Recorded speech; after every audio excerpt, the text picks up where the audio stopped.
This is a story all about how his life got flipped, turned upside down. So sit right there, I'll just be a minute. I'll tell you all about this guy that was king of Great Britain.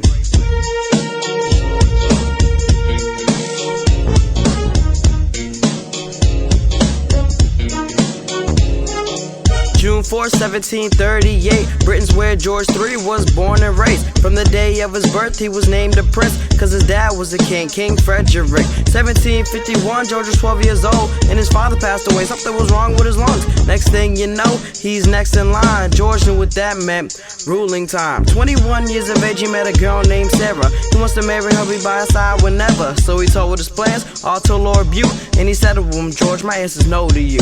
So he called it all off. That was the end of that. George is riding horseback. Messenger comes up to him, hands over a letter. Then George rips it up.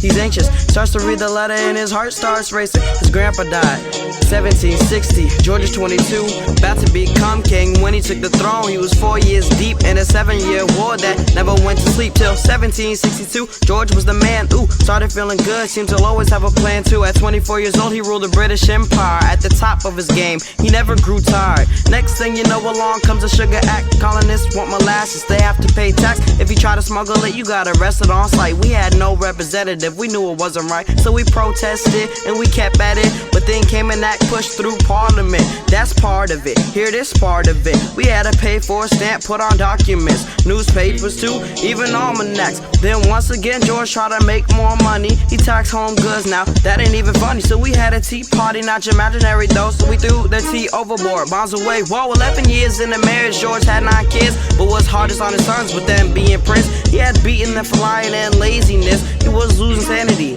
beat them for vanity.